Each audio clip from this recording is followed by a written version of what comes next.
Okay, here's a video I had fun making this morning. This is my folio, and this of course is an 8.5 by 11 folded into zine format. This is an 8.5 by 11 folded into this folio format. No glue is required on any of this. I do use a little bit of glue on here, but what I like to do is make the journals that I make, these little journals, more interesting. Okay, so I saw this on, I guess, Instagram. And I like the idea of it. It's a card, and it's obviously done in a, maybe 5 by 7 format.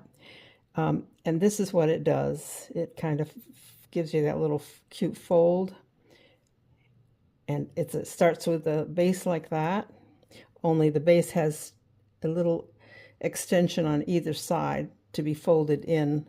Let's see if I can make that.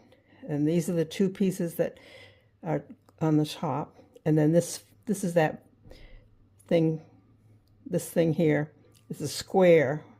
And it has a little extra because it folds in like that to glue onto the page. Then you add these two pieces, one here to this part that's tucked inside here, and you'll see in a moment. And then you end up with a fold that looks like that.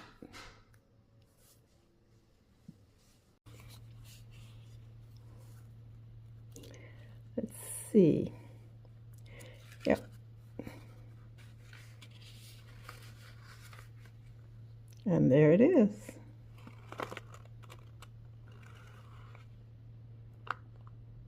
And these I use my Silhouette Studio to size it the way I want. And I mount it to Old Navy bags. I happen to have those, and matter of fact, right now I made a whole bunch more. I really should go over there and drag it around the other way. Hold on a second. Yeah. So I'm really fond of using all kinds of material. And here's my little Old Navy bag. And I buy Amazon Basics sticker paper, which is what this is. And it has backing on it.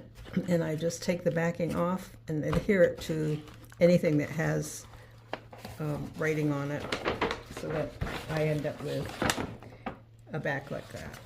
And it makes it really easy. All I have to do is cut it out and shape it. And as you can see, it has that kind of backing, so it's good for many things. Anyway, this is quite a cute little device. If you don't close it flat all the way, it will easily go back to that shape. And that's it. Goes in my folio. And I think these are Cheryl Francis papers. I think even the ladies that you see inside are Cheryl Francis on Etsy, one of my favorites. So that's it.